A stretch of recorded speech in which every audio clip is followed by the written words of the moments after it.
복수와 용서는 한 끗 차이라고 하죠. 어떤 책에서 그러더라고요. 복수를 가능하게 하는 것은 영장류의 출중한 기억력 덕분이라고요. 누가 자신의 비위를 상하게 하거나 누가 나에게 친절한 손길을 내밀었는지 머릿속에 잊지 않고 차곡차곡 저장을 해두었다가 되갚아줄 기회만을 기다리고 있다고요. 그 책의 구절이 유난히도 마음에 남을 수밖에 없었던 이유는 인생을 살아오면서 이가 갈릴 정도로 분하고 억울했던 기억이 수도 없이 제 머릿속에 남아 있었던 탓일 겁니다. 내게 상처를 준 이들에게 복수를 할 수 있는 날이 올까 하는 희망을 품었었죠. 그리고 얼마 전에 저는 이 영장류의 출중한 기억력으로 용서와 복수라는 두 마리 토끼를 모두 잡게 됐어요. 복수를 끝내고 나면 모든 것이 다 제자리로 돌아오고 제 속도 이런 험한 일들을 겪기 전으로 쉽게 돌아올 수 있을 거라 생각했습니다. 하지만 사람들이 결국 복수를 하고 난 이후에 남는 것은 아무것도 없다고 하는 이유를 알겠더라고요. 알 수 없는 공허함과 이제 나는 또 어떤 힘으로 살아가야 하나 하는 허탈한 마음까지 드네요. 이 사연은 일종의 제 넋두리입니다. 힘겹게 살아온 저의 세월과 그럼에도 불구하고 꿋꿋하게 버티고 복수한 일련의 내용들이 누군가에게는 답답한 속을 뻥 뚫어주는 얘기가 될 수도 있을 것이고 누군가에는 삶의 희망이 될 수 있을 것이라 생각해요. 그럼 얘기를 시작해 볼게요. 아무리 시궁창 같은 인생을 살고 있다고 하더라도 자기 인생에서 가장 빛나고 찬란했던 순간은 다 가지고 있는 법이겠죠. 저 역시도 그랬습니다. 아들은 아니었지만 아이를 낳기 힘들었던 어머니가 제 위로 아이 둘을 떠나보내고 나서 얻은 귀한 자식이었기에 어렸을 때부터 남다른 사랑을 받으면서 자랐어요. 험한 일이라고는 해본 적도 없고 사람들한테 얘기하면 막 웃는 얘기긴 한데요. 날씨가 안 좋으면 학교를 안 갈 정도였다니까요. 태풍 불면 날아간다고요. 농담 같지만 진짜입니다. 귀하게 얻은 자식인 만큼 혹시라도 불의의 사고를 당할까봐 늘 불안해하셨던 모습이었던 것 같아요. 부모님한테는 귀한 자식이었을지 몰라도 무조건적으로 감싸고 두는 그런 태도가 저에겐 때로는 제 목을 조르는 것처럼 답답하게 느껴질 때도 있었습니다. 원래 어렸을 땐 흙을 많이 퍼먹고 자란 아이들이 덜 아프고 그러잖아요. 다른 친구들을 보면 자기들끼리 엎어지기도 하고 구르기도 하면서 어울려 노는 게 자연스러웠는데 저는 몸이 유리로 만들어진 것도 아니고 그것도 안 된다고 감싸고 두니까요. 제가 초등학교 때인가 자전거를 진짜 배우고 싶었어요. 그때 저희 또래 친구들 사이에서 자전거를 타고 저기 멀리 산 밑에까지 경주를 하는 것이 나름대로 유행이었거든요. 저도 어렸을 때 친척 어른이 사주신 자전거 한 대가 있었기에 친구들과 함께 그걸 타고 나가서 놀아야겠다 생각을 했었죠. 사실 별 일도 아니잖아요. 그런데 저희 집에 있는 그 자전거는 저에게는 그냥 장식품이나 다름없었습니다. 자전거를 타고 사고가 나면 자동차 타고 가다가 사고 나는 거나 똑같이 다칠 수 있다면서 그것조차 못하게 하셨으니까요. 그러면 왜 사줬냐? 남들은 잘만 타고 다니는데 왜 나만 못하게 하냐? 나도 탈 줄 알고 타고 싶다. 울면서 저도 그때는 떼를 썼습니다. 어머니는 정 그렇게 타고 싶으면 집 앞마당에서 타라고. 자전거를 탄 제가 앞마당 울타리를 절대 못 넘어가게 막으셨죠. 부모님의 사랑은 저에게 그 울타리 같았습니다. 너무나도 따뜻하고 안정적이었지만 절대 자전거를 타고 나갈 수 없는 그런 울타리요. 어머니의 사랑을 받은 것은 언제나 기쁜 일이었지만 그 사랑을 선택한 순간 남들처럼 밖에서 자유롭게 뛰어놀지 못한다는 것을 너무나도 잘 알고 있었기에 늘 답답함을 느꼈던 것 같습니다. 답답함만 느꼈던 게 아니에요. 제가 무슨 꼭 지켜야 할 보물이라도 되냐면서 네가 그렇게 소중한 존재냐면서 또래 친구들은 꼭 남들과 다른 사람에게 본능적으로 거부감을 느끼기 마련이잖아요. 별로 특별하고 대단할 것도 없어 보이는데 가족들이 과잉 보호를 하는 저와 친구들이 잘 어울리려고 하지 않았던 게 자연스러웠던 것 같습니다. 부모님의 넘치는 사랑을 받는데도 주위에는 늘 사람이 없어 외로웠어요. 그런 저에게 유일한 친구가 되어주었던 게 철민이라는 친구였습니다. 그 친구도 저만큼이나 괴짜였었거든요. 다만 걔랑 저랑 유일하게 다른 점이 하나 있었는데요. 주눅 들지 않았다는 거요. 저는 부모님이 항상 저를 감싸고 돌고 그래서 친구들이 저를 이상하게 쳐다보는 그런 시선들이 항상 신경이 쓰였거든요. 그런데 이 친구는 좀 달랐습니다. 철민이의 경우에는 공부를 너무 좋아하고 옳은 소리를 많이 해서 친구들에게 미움을 사는 애였거든요. 저야 친구니까 옳은 소리라고 하지만 굳이 안 해도 될 말을 해서 사서 고생하는 것처럼 보일 때가 종종 있긴 했었죠. 반에서 인기가 좋은 친구가 하나 있었는데요. 예를 들어서 얘가 숙제를 제대로 해오지 않아서 선생님한테 혼이 나고 자기가 왜 혼나야 되는지 모르겠다. 선생님이 나빠서 자기를 혼내는 거다. 집에 가서 자기 부모님이 선생님한테 민원을 넣게끔 만들거나 이런 얘기를 하면 다들 그게 잘못된 일이라는 것을 알고 있으면서도 그 친구에게 밉보이는 것이 싫으니까 그래, 네 얘기가 맞다. 선생님이 안 그래도 예전부터 너를 괜히 미워하는 눈치였다 하고 있지도 않은 사실까지 만들어내가면서 비위를 맞추는 거죠. 그런데 철민이는요, 그걸 못 듣고 있는 거예요. 다른 애들 다 그러고 있을 때 거기서 못 참고 꼭 한마디를 더 얻는 거죠. 네가 잘못한 거 가지고 왜 M1 선생님 탓을 하냐고요. 왜 몰라요. 다들 그게 옳은 소린지. 그러면 넌 지금 뭐라고 했냐? 너 지금 그거 나한테 한 소리냐로 시작해가지고 자기들끼리 싸움이 붙기 시작해서 일이 커지는 거예요. 좋은 소리도 하루 이틀 들어야 좋은 건데 그런 소리를 매일 하니까 주변에 사람이 남아나겠냐고요. 그런데 전 그의 그런 성격이 참 마음에 들더라고요.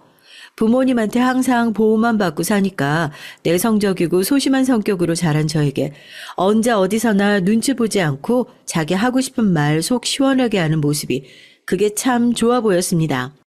제가 먼저 친구가 되고 싶어서 손을 내밀었고 괴짜는 또 괴짜끼리 알아본다고 하잖아요. 그렇게 저희는 금세 단짝이 됐죠.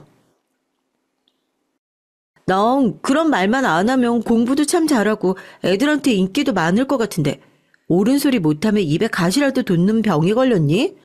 넌 그렇게 옳은 소리밖에 못하니까 나중에 판검사하면 딱 맞겠다. 왜 우리나라에서 그렇게 옳은 소리만 해도 욕안 먹는 직업은 그거 딱 하나밖에 없잖아. 너 하고 싶은 소리 속 시원하게 다 하면서 살 수 있겠네. 제가 철민이한테 맨날 그랬죠. 넌 그렇게 옳은 소리 못하면 병이 나는 사람이니까 판검사가 딱 잘 어울린다고요. 우스갯소리로 정해준 그 장래희망이 철민이도 꽤나 마음에 들었나 봅니다.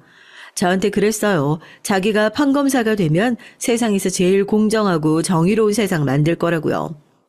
그렇게 웃으면서 미래의 꿈을 나누고 있을 때 친구들과 어울리지도 못하고 둘만의 단단한 세계를 만들어가고 있을 당시에는 저희의 그 단단함이 영원할 줄 알았습니다. 그렇게 말도 안 되는 이유로 한순간에 깨져버릴 거라고는 생각하지도 못했죠. 철민이도 저도 그래도 서로가 있었기에 외롭지 않은 학창시절을 보낼 수 있었던 것 같습니다. 친구도 없는 둘이 붙어 다닌다고 왕따끼리 사귀기라도 하는 거냐고 저희를 지켜보는 친구들의 조롱은 극에 달했을지 몰라도 그런 걸 개의치 않아 하는 철민이의 성격 덕분에 덩달아 옆에 붙어 다니던 저도 성격이 꽤나 단단해진 것 같아 고마운 부분도 있고요. 그렇게 단짝 친구가 되어 학창시절을 보냈습니다. 그래도 내가 네 덕분에 법대 갈 생각을 다 했다. 시험 합격하고 나면 꼭 연락할게. 졸업하고 나서도 생판 남 되는 거 아니니까 종종 연락하고. 졸업하는 날 유일한 친구였던 철민이와 다른 지역으로 대학을 진학하게 되고 이제는 예전만큼 자주 볼 수 없다는 사실에 펑펑 울기도 했어요. 남녀 사이에 친구가 될 수 없다는 얘기, 전 그래서 쉽게 공감을 할 수가 없더라고요.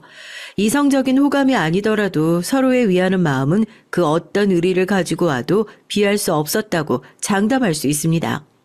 철민이는 법대로 진학을 했어요. 우스갯소리로 정해주었던 그 장래 희망이 공부를 하면서 본인에게 꼭 이루어내야 하는 꿈이 되었다면서 아무리 떨어져 있더라도 종종 연락을 하자고 약속을 했답니다.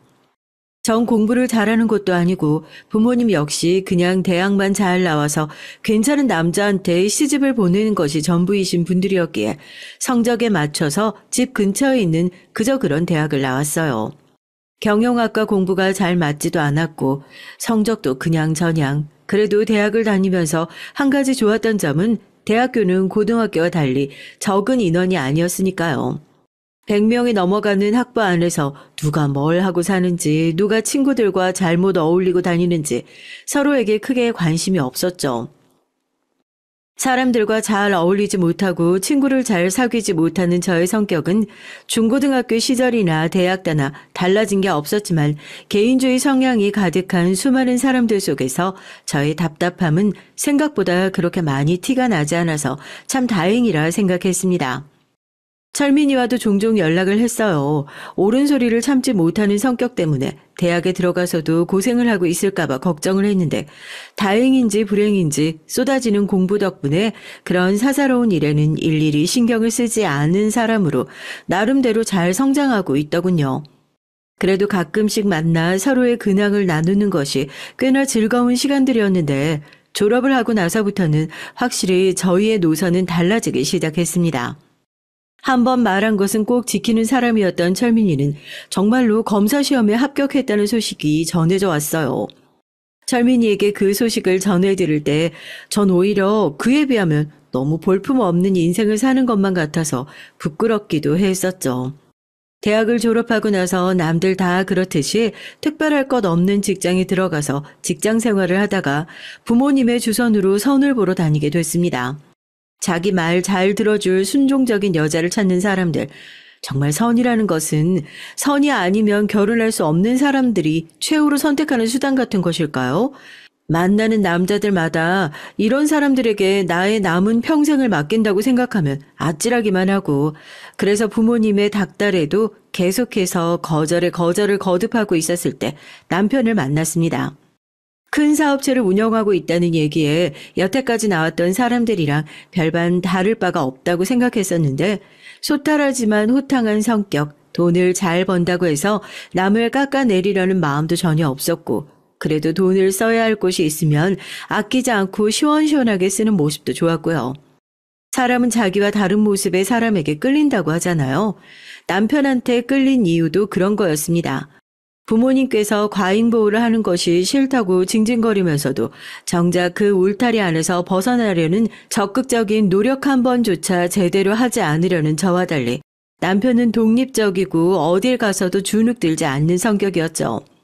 일도 사랑도 뭐든 한번 추진할 때 망설임 없이 결단을 내리는 모습이 늘 매력적인 사람이었습니다. 그 모습이 제 부족한 부분을 채워줬고 전 남편 곁에 있으면 모든 것이 가능할 것만 같다는 기분이 들더군요. 제가 먼저 좋아하는 남자는 대부분 부모님이 좋아하시지 않아서 반대하기 일쑤였는데 남편은 그런 반대도 없었어요. 어떻게 보면 부모님이 원하는 모습에도 딱 맞아떨어지는 그러니까 어디 가서 명함 내밀면 자랑하기 딱 좋은 사위 그 자체였으니까요. 그렇게 남편과 결혼 생활을 시작하게 됐습니다. 솔직히 사연을 쓰면서 이런 말을 하면 너무 부끄러울 거라는 것도 잘 아는데요. 모르겠어요. 전 그렇게 자라서 그런지 몰라도 요즘 사람들은 결혼을 하더라도 자기 일을 해야 한다고 뭐 여자의 목표가 결혼 잘하는 것도 아니고 자기 인생을 살아야 한다고 전부 다 그런 생각을 하면서 살고 있잖아요. 그런데 전 그 당시에 결혼만 잘하면 제 인생이 성공한 거다. 그렇게 생각하고 있었어요. 남편을 만나면서 부모님에게도 여태 듣지 못했던 딸 하나는 정말 잘 키웠다는 소리를 처음 들어봤고 주변에서도 이제 시집 잘 가서 남들처럼 힘들게 일하면서 돈 벌 걱정 안 해도 돼서 좋겠다고 부럽다고 다들 그랬으니까요. 그때는 그 결혼이 제 인생의 전부라고 생각하고 그렇게 살았습니다. 하나밖에 없는 저의 친구 철민이도 제 결혼을 진심으로 축하해줬어요. 뭐 저한테 이성적인 호감을 가지고 있어서 여태까지 결혼도 안 하고 그랬던 거 아니냐 하시는 분들도 있었는데 그런 건 절대 아니고요. 제가 봐도 그 성격에 맞춰줄 여자가 누가 있나 싶어요. 결혼식 날 자기 인맥을 총동원해서 가뜩이나 친구도 없는 애가 결혼식 날 기주금은 되겠냐고 하면서 화환을 몇 개씩이나 결혼식에 보내주기도 했고 전 정말 상상도 못할 액수의 축의금을 내고 가서 나중에 남편이랑 확인해보고 깜짝 놀라기도 했어요. 결혼을 하고 나서 자연스럽게 전 다니던 회사를 정리하고 전업주부가 됐습니다. 솔직히 마음은 훨씬 더 편했죠. 제가 일을 잘하는 것도 아니었고, 그렇다고 일이 죽어라 하고 싶었던 사람도 아니었고요. 못해서 표가 나는 일이라면 그래도 회사 일보다는 집안일이 낫겠다, 그렇게 생각했으니까요. 당신 그 엄청 친하다는 친구분 검사라고 그랬지? 결혼식 때 축의금도 엄청나게 많이 보내주셨는데 그러지 말고 집으로 한번 불러서 저녁 식사라도 대접하는 게 어때? 솔직히 나도 사업을 운영하다 보니까 그런 쪽 인맥 좀 잘 얻어두면 좋겠다 싶기도 하고. 그래도 당신 친구분이니까 부담스럽다고 하면 강요하지는 않을게. 생각 좀 해봐 줄 수 있겠어? 철민이와 남편이 만나게 된 계기는 남편의 부탁 때문이었습니다. 결혼식 때는 그렇게 얼굴만 잠깐 보고 친한 친구인데 지금 검사 일을 하고 있다. 인사만 나누게 된 사이였고 남편은 그런 철민이가 고맙다면서 저녁 식사라도 대접하자고 먼저 집으로 초대하자고 얘기를 꺼냈죠. 뭐 정말로 친해지고 싶은 마음도 있었겠지만 그것보다는 사업을 운영하면서 이것저것 법적인 자문을 받고 싶어서 그랬던 게 더 컸을 거예요. 저야 세상에서 가장 소중하게 생각하는 친구와 세상에서 제일 사랑하는 남자가 친하게 지내는 것을 반대할 이유가 전혀 없었죠. 이참에 얼굴 터놓고 지내면 좋겠다 싶어 그렇게 철문이를 초대했고 의외로 두 사람의 성격은 정말 잘 맞았습니다. 그렇게 셋은 절친한 친구로 지내게 됐어요. 정말 즐거웠습니다. 제가 아들을 낳았을 때 저희 남편은 혹시라도 본인에게 무슨 일이 생긴다면 철민이에게 제 아들의 양아버지를 해주어야 된다는 부탁을 할 정도로 가까운 사이가 됐죠. 딱히 문제가 있는 건 아니었지만 결혼의 뜻이 없었던 철민이가 가정을 꾸리지 않고 있는 동안 자연스럽게 저희 가족이 함께하는 시간에 녹아들어 시간을 보내는 날들이 많아졌습니다. 같이 저녁을 먹기도 하고 저희 남편이 사업을 운영하면서 법적인 자문을 구하면 그 부분들을 많이 도와주기도 했고요. 오죽하면 아들이 철민이를 삼촌 하면서 엄청나게 따랐어요. 피로 엮여있는 가족은 아니지만 오히려 그런 가족보다 더 가족 같은 느낌이라고 해야 할까요? 늘 든든하고 고마웠습니다. 학창 시절이나 지금이나 너랑 이렇게 오랜 인연 될 줄 몰랐는데 네가 있어서 우리 가족도 나도 참 든든하다. 남자 혼자 살고 있다고 밥 잘 안 챙겨 먹고 그러지 말고 우리 집에 종종 들러서 저녁도 먹고 가고 반찬도 좀 싸가고 그래. 우리 아들이 너 엄청 좋아하는 거 알지? 오죽하면 나중에 커서 사장이 아니라 검사 되고 싶어 한다고. 자기 아빠가 서운해한다니까. 아들이 초등학교 3학년이 됐을 때 남편의 사업은 덩치가 커졌어요. 사실 남편의 모습을 옆에서 지켜보면서 철민이는 종종 불안함을 표할 때가 있었습니다. 굳이 그렇게 무리해서 확장을 할 필요가 있냐는 식으로 제가 있는 앞에서 대놓고 얘기를 할 때도 있었죠.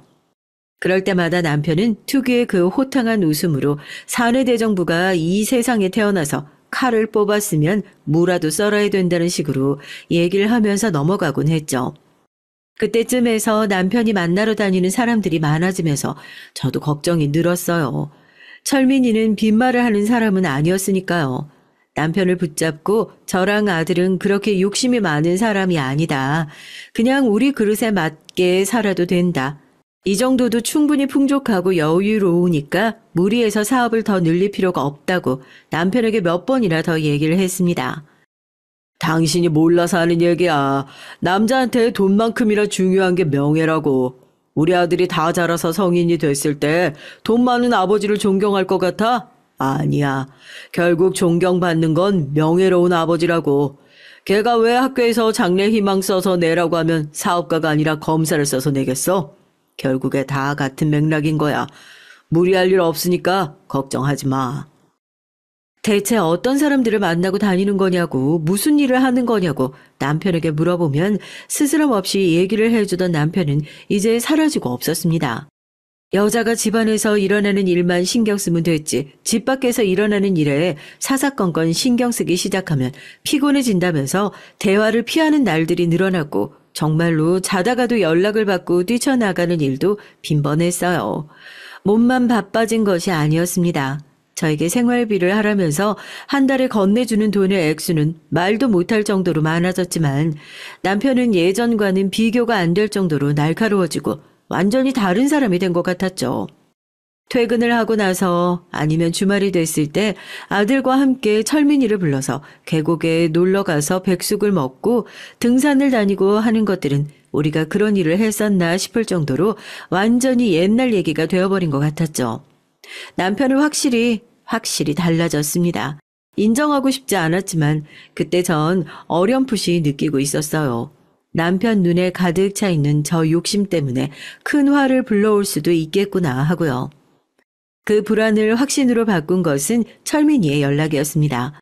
남편이 그렇게 바빠지면서 자연스럽게 저희 사이가 소원해졌기 때문에 굉장히 오랜만에 찾아온 연락이었는데 전화를 받기가 어쩐지 무섭더라고요. 좋은 소식이 아닐 것 같다는 것을 직감적으로 알았으니까요. 심각한 목소리로 남편에게 알리지 말고 잠깐 먼저 만날 수 있겠냐 얘기를 하더군요. 알겠다고 하고 아파트 주차장으로 내려갔어요. 조수석에 올라타고 철민이에게 들은 얘기는 충격 그 자체였습니다. 이건 나도 어쩔 수가 없는 일이야. 사안이 너무 심각하고 연루돼 있는 사람들이 많아서 더 이상 미룰 수도 없었고 곧 검찰 송치될 거야. 그 전에 마음 준비라도 했으면 좋겠어서 얘기 전화로 온 거야. 미안하다. 네 친구이기 전에 난 검사잖아. 내일 오전에 남편에게 구속영장이 청구될 거라는 얘기. 제 남편의 회사 계좌에서 정치인들의 계좌로 수차례 걸쳐 거액의 돈이 입금된 기록이 확인됐고 그 과정에서 여러 차례의 현금 인출과 은폐된 거래들이 포착됐다는 믿기 힘든 얘기들이 흘러나왔습니다. 그 돈의 흐름이 명백한 불법 정치 자금으로 이어지는 정황까지 포착됐다는 말까지요. 두려움과 충격에 휩싸였습니다. 무언가 분명히 잘못되어 가고 있다는 사실은 짐작하고 있었지만 설마 남편이 그렇게 큰일을 그것도 주도적으로 진행하고 있을 거라고는 건 상상조차 하지 못했어요. 믿기 힘든 사실에 남편이 그럴 리가 없다고 처음엔 현실을 부정했죠. 상세하게 조사를 해달라고요. 저희 남편이 그럴 리가 없다고 뭔가 누명이라도 쓴 게 분명하니까 네가 우리 편이 되어서 제대로 다시 한번 조사를 해달라고요. 아무리 눈물로 부르짖고 철민이의 옷깃을 붙잡고 흔들어 봐도 그 표정은 단호했습니다. 오래된 친구의 반응은 누구보다 제가 제일 잘 알고 있었어요. 찔러도 피 한 방울 나오지 않을 것 같은 그 표정. 그건 곧 자신의 의견이 틀리지 않았음을 얘기하는 가장 크고 확실한 증거이기도 했어요. 그 어떤 연민과 동정, 설득에도 흔들리지 않는 신념을 뜻하는 거고요. 철민이는 이렇게 미리 와서 얘기를 하는 것이 옛 친구에게 자신이 할 수 있었던 마지막이자 최선의 배려였다는 것만 알아달라며 고개를 떨구고 자리를 떴습니다. 세상이 무너지는 것만 같았어요. 집으로 돌아가 아들을 끌어안고 엉엉 울었습니다. 남편이 돌아오면 우리는 이제 어떻게 해야 되냐고, 아들과 저는 이제 어떻게 살아야 하냐고 묻고 싶었지만 남편은 연락을 받지도 그날 집으로 돌아오지도 않았어요. 그게 어쩌면 남편과 철민이와의 마지막이기도 했습니다. 다음날 지역신문에 대서특필할 정도로 저희 남편의 일은 크게 실리고 말았죠. 집에서 남편이 따박따박 가져다주는 생활비만 타다 썼던 어리석고 무지했던 가정주부가 뭘 알겠습니까?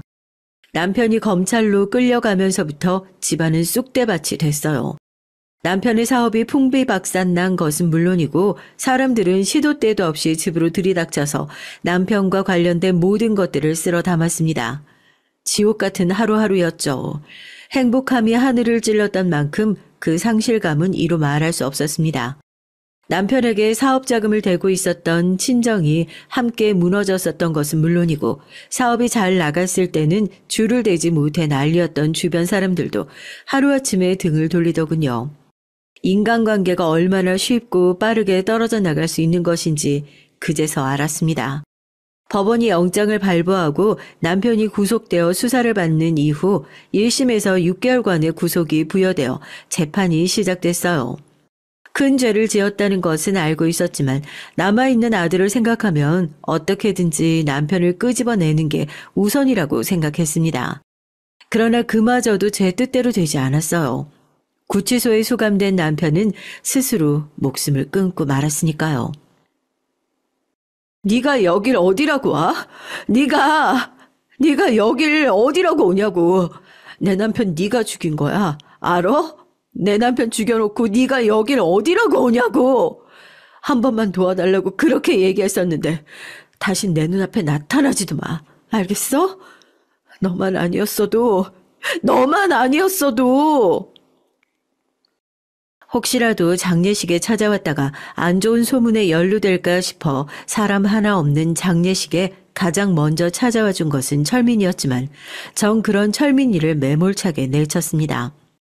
원망할 사람조차 남아있지 않은 그 당시에 저에게 유일하게 원망할 수 있는 존재는 오래된 친구이자 내 남편을 기소한 오래된 옛 친구뿐이었으니까요. 어린 아들을 끌어안고 너 때문에 내 인생이 이렇게 망가졌다는 저주의 말을 퍼부으면서 미안하다고 눈물을 흘리는 친구의 가슴을 주먹으로 내리치며 그렇게 인연을 끊어냈습니다. 오롯이 남편의 잘못이었고 그런 남편이 주는 안락함에 빠져서 가정에 관심이 없었던 저의 잘못이었습니다. 누구 탓을 할 수 있는 상황도 아니었지만 누구 탓을 하지 않으면 죽을 것만 같았던 시간들이었어요. 벌써 그게 10년 전 일입니다. 남편이 세상을 떠나고 난 이후 시간이 쏜살같이 흘러가더군요. 아들이 없었더라면 저도 남편을 따라 죽어버리지 않았을까 싶을 정도로 힘든 나날들이었고요. 죽어라고 명예를 쫓아가던 남편은 정치인의 불법 자금을 조성하다가 스스로 목숨을 끊었다는 불명예와 빚만 남겨놓고 떠나버렸어요. 친정아버지는 그 충격으로 몇 년을 앓다가 돌아가셨고 친정어머니 역시 요양원에서 겨우겨우 제 얼굴을 알아볼 정도로 살게 되셨죠. 엄청나게 잘 살지는 못하더라도 그래도 남들보다는 모자라지는 않다고 생각했었는데 정말로 인생이 바닥이 아니라 저기 시궁창 밑으로 처박히게 된 심정이었습니다. 하지만 그런 일도 버틸 수 있었던 건 오로지 아들이 있었기 때문이었어요. 제 어린 시절 부모님을 그렇게 싫어했던 이유 중 하나가 지나치게 절 감싸고 두는 부모님 때문이었는데 남편이 세상을 떠난 이후로 저 역시 아들을 똑같이 대하고 있다는 사실을 알고 깜짝 놀란 때가 한두 번이 아닙니다. 가족을 한번 그렇게 잃어보고 나니까 이 애가 지금 나한테 남아있는 유일한 가족이라는 생각이 들고 이 아이마저 잃을 수 없다는 생각이 드니까 어머니가 하셨던 그 병적으로 집착하는 행동들을 제가 똑같이 하고 있는 겁니다. 하지만 아들은 저의 어린 시절과는 달랐어요. 그렇게 울타리 속에 가둬놓고 키우려는 어머니에게 갇혀 날개 꺾인 새처럼 자라는 바보 같은 아이가 아니었죠. 어느덧 훌쩍 커버린 아들이 타지로 회사를 다니기 시작하면서 늘 무슨 일이 일어날까봐 전전긍긍하며 오밤중에도 버스를 타고 아들이 살고 있는 지역으로 달려가던 제가 정신과 상담을 처음 받기 시작한 것도 저희 아들의 제안 덕분이었어요. 치료를 받으면서 마음속 불안 역시 많이 나아졌고 그렇게 예전만큼은 아니지만 남편을 잃은 고통에서 서서히 벗어나고 있는 상황이었습니다. 저희 아들 참 현명하고 착한 사람이었습니다. 모난 엄마도 사춘기 때 반항 한 번, 불평 한 번 없이 컸던 아이였어요. 몸도 안 좋은데 자기 때문에 일을 하는 엄마한테 미안하다면서 퇴근하고 들어오면 공부를 하다가도 내팽개치고 달려와서 퉁퉁 부은 종아리를 주물러주는 모습을 보이면 내가 너를 닮은 이 작은 인간을 위해서라도 열심히 살아야겠다 삶의 의지를 줬습니다. 아이 역시 아버지를 잃은 아픔을 가슴속에 간직하고 있으면서도 남편을 잃은 엄마만 하겠냐고 늘 어른스럽게 저를 먼저 위로하던 그런 의젓함이 있었죠. 결혼을 하고 나서가 아니라 아들을 키우면서 오히려 전 세상을 배우고 집착을 내려놨어요. 제가 워낙 그런 성격이니까 아들이 결혼하겠다고 하면 눈에 쌍심지를 켜고 반대했을 거다 생각하시는 분들도 있겠지만 오히려 그 반대입니다. 그렇게 아들이 회사를 들어가고 몇 년이 지나지 않아 자기가 인생에서 엄마만큼이나 사랑하는 여자가 생겼다면서 며느리를 데리고 왔을 때 오히려 며느리에게 고마워서 눈물이 날 지경이었는걸요. 이제 우리 아들의 세상도 조금은 더 넓어지겠구나 하고요. 우리 집안 사정이야 들어서 알 거고 해줄 것도 많이 없는 집안인데 시집을 와주겠다고 해서 오히려 내가 고맙지. 난 다른 거 바라는 거 하나도 없어. 그저 둘이서 행복하게 잘 살아주는 거 그거 하나면 돼. 둘이서 서로 의지하고 행복하고 예쁘게 잘 살면 되지. 그런 아들이 고른 여자니 굳이 제가 반대하고 말고 할 게 뭐 있겠어요. 회사에 들어간 직후부터 연애를 시작해서 4년간 만난 여자라고 하더군요. 요즘 사람들 홀어머니라고 하면 나중에 모시게 될까봐 덜컥 싫다고부터 하는 사람이 태반인데 오히려 저한테 어떻게 혼자서 이렇게 훌륭하게 아들을 잘 키워내셨냐. 제가 오히려 어머님한테 인생 사는 법을 배워야 될 판이다. 이렇게 예쁘게 얘기를 하는 모습을 보면서 저도 아들도 집안에 사람 잘 들였다. 그땐 그렇게 생각하면서 흐뭇해했습니다. 두 사람이 다니는 직장과 저희 집이 1시간 거리에 있는데도 결혼을 준비하는 과정에서 매번 주말에 왔다 갔다 하면서 며느리는 저와 함께 드레스까지 보러 다닐 정도로 가까운 사이가 됐고 전 그런 며느리에게 정말 할 수만 있다면 간이고 쓸개고 다 내어주고 싶을 정도였어요. 아들 역시 며느리가 저에게 지극정성인 모습을 보면서 더욱 확신을 가진 모양이었습니다. 두 사람은 결혼식을 1달 정도 앞둔 시점에서 혼인신고를 하고 회사 근처에 신혼집을 마련했어요.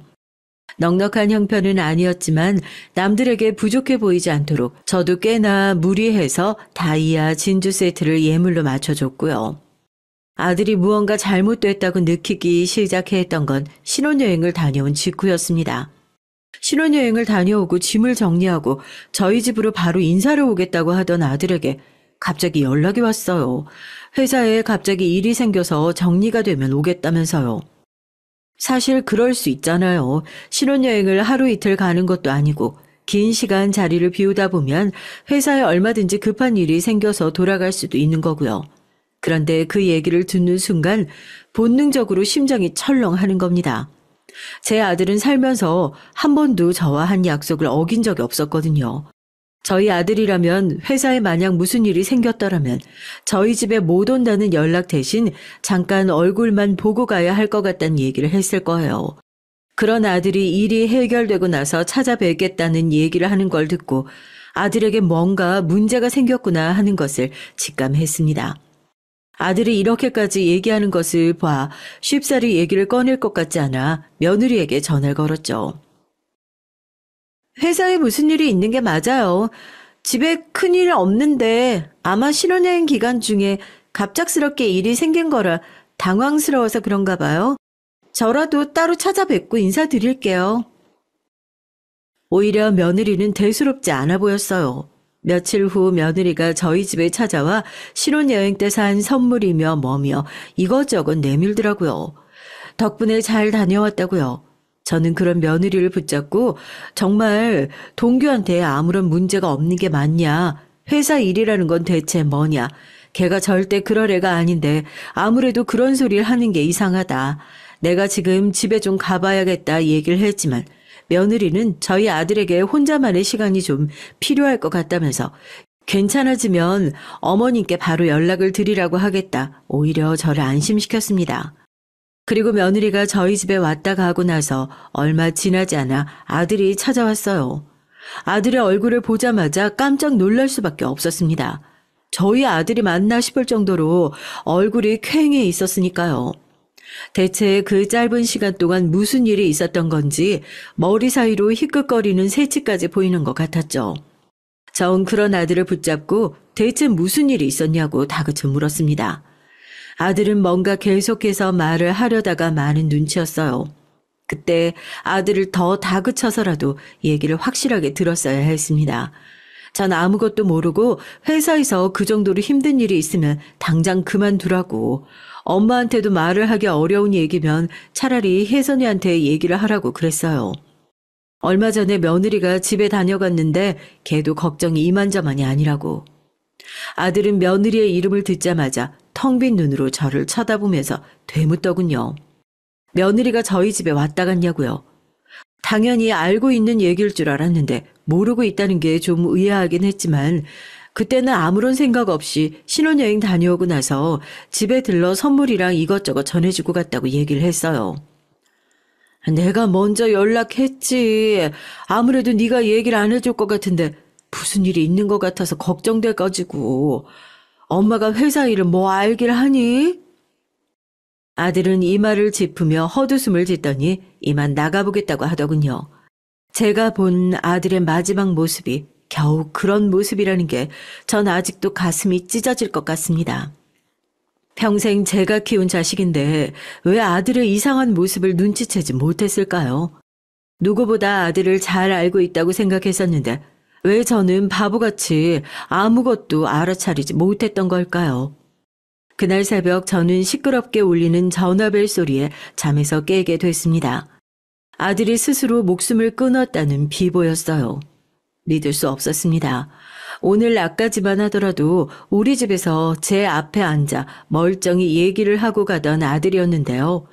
꿈일 거라고 몇 번이나 되뇌이면서 미친 사람처럼 맨발로 아파트를 뛰쳐나갔습니다. 병원에 도착하고 나서야 참혹한 현실을 마주했죠. 하루아침에 전 그렇게 온 가족을 다 잃어버리게 됐어요. 주저앉아 울고 있는 며느리를 달래줄 겨를도 없었습니다. 전 정말 세상이 다 무너진 것 같았으니까요. 회사에 안 좋은 일이 있어서 잠깐 바람 좀 쐬러 갔다 온다고 나갔는데 그때 그냥 나가지 말라고 할 걸 그랬어요. 그때 말리기만 했어도 이런 일은 없었을 텐데. 그때까지만 하더라도 정말 회사 일 때문에 압박감을 이기지 못한 아들이 남편처럼 세상을 떠난 것이라고 철석같이 믿고 있었습니다. 아들을 처음 발견한 경찰이 보관하고 있는 유품을 찾아가라는 연락을 하기 전까지 말입니다.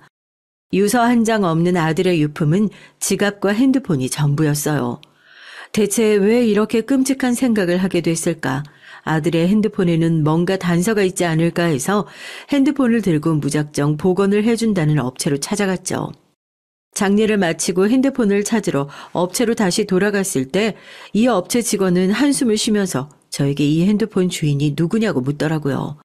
제 아들이라고 대답을 하니까 업체 직원은 저에게 아무래도 변호사를 선임하시는 게 좋겠다고 얘기를 했어요. 제가 깜짝 놀라서 왜 그러냐 되물었죠. 제가 이런 핸드폰 한두 번 복원해 보는 게 아닌데요. 여기 사진 보니까 아무래도 이 핸드폰 주인 아내분이 바람을 피우고 계신 것 같던데 증거를 핸드폰에 다 모아두셨더라고요. 메시지 보니까 아내분이랑 계속 바람 피우신 거 가지고 싸우신 내역도 다 남아있고요. 이걸 왜 어머님이 들고 오셨는지 모르겠지만 이혼 소송 준비하시려면 변호사라도 제대로 쓰셔야 돼요. 아들이 이미 세상을 뜬 줄 모르고 있는 핸드폰 복원 업체 직원은 저에게 핸드폰 안에 있는 내용을 하나하나 보여줬습니다. 전 충격으로 그대로 기절할 뻔했어요. 저에게 회사 일로 문제가 있다는 아들의 말은 모두 거짓말이었습니다. 문제는 며느리의 바람이었어요. 결혼 전부터 며느리는 오랜 기간 동안 그것도 아들과 함께 회사를 다니고 있었던 직장 상사와 바람을 피우고 있었던 거예요. 심지어 결혼식 전날까지 말입니다. 신혼여행 당일에도 외도 사실을 알게 된 아들이 자신의 핸드폰에 그 증거들을 옮겨놨으나 정신적 충격을 이기지 못하고 결국 극단적 선택을 하게 된 것이었죠. 며느리가 다른 남자와 다정하게 찍은 사진, 통화 녹음. 듣는 저도 충격적이었는데 이 사실을 알았던 아들은, 그것도 4년간 연애를 하고 결혼까지 했던 아들은 얼마나 충격이었을지 상상도 가지 않아서 눈물이 앞을 가렸습니다. 그리고 그 슬픔은 곧 분노로 변했고요. 그 와중에 절 찾아와서 끝까지 아들이 회사 일 때문에 괴로워서 그랬다라고 거짓말을 짓거렸던 며느리에 대한 분노로 말입니다. 핸드폰을 들고 아들의 신혼집으로 쫓아갔어요. 무슨 생각으로 거기까지 갔는지 모르겠습니다. 미친 듯이 문을 두드리니까 슬픔에 잠긴 척 연기를 하는 며느리가 나오더군요. 며느리의 얼굴을 보자마자 뺨으로 올려붙였습니다. 지금 이게 뭐 하는 짓이냐는 며느리에게 호통을 쳤죠. 네가 어떻게 그럴 수 있냐고. 네가 어떻게 내 아들을 죽일 수 있냐고요. 네가 바람펴서 죽은 내 아들 어떻게 살려낼 거냐고요. 표정 하나 안 바뀌더라고요. 제가 죽였어요? 혼자서 뒤진 거잖아요. 묻어놓고 살자니까 굳이 들춰내서 자기 혼자 죽은 거 가지고 왜 제 탓이에요? 이미 다 끝났는데 뭘 어쩌라고요? 오히려 며느리는 뻔뻔하게 그 자리에서 경찰서에 전화를 걸어서 저를 폭행죄로 신고까지 했습니다. 조사를 하기 위해서 경찰서까지 가게 됐어요. 말이 안 나오더라고요. 그 상황에서 며느리의 뺨을 먼저 올려 붙였다고 오히려 폭행죄로 처벌을 받을 위기에 처하게 된 것입니다. 너무 기가 막히더라고요.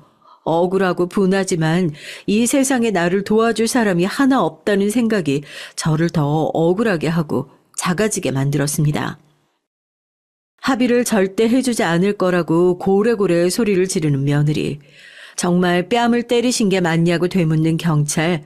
전 거기서 대답을 하지 않고 잠깐 통화를 좀 할 수 있겠냐고 얘기를 했죠.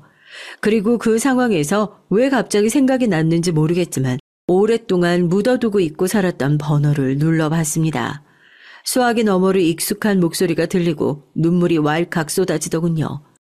제가 연락했던 건 바로 10년 전 의절했던 검사 친구 철민이었습니다. 번호가 바뀌지 않은 게 얼마나 다행인지요. 펑펑 울면서 두서없이 제 사정을 늘어놨어요.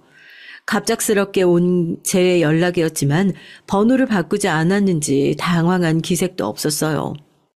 어느 서냐고 물어보더니 거기서 잠깐 기다리라고 하더군요.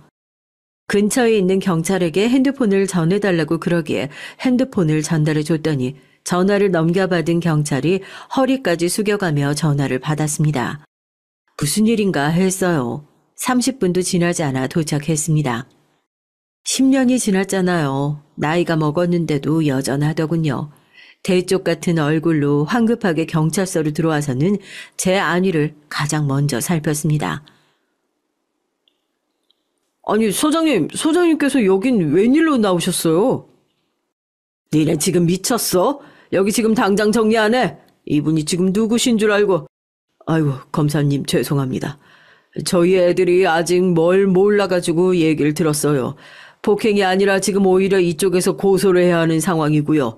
우선 증거 불충분으로 상황 정리하고 고소하시면서 필요하신 부분 있으시면 연락 주세요. 지난번에 감사드렸습니다. 철민이가 경찰서로 들어오자마자 함께 따라 들어온 건 다름 아닌 경찰서장이었습니다. 난데없는 경찰서장의 등장에 서 안에 있던 경찰들이 다 같이 일어나 인사를 했고 상황은 순식간에 역전됐죠. 폭행죄로 처벌을 받을 위기에 처해 있었던 전 순식간에 증거 불충분으로 풀려나게 됐습니다.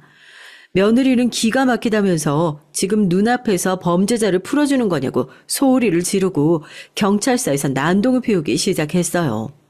오히려 저를 밀칠 기세로 달려드는 순간 그 앞을 철민이가 막아섰습니다.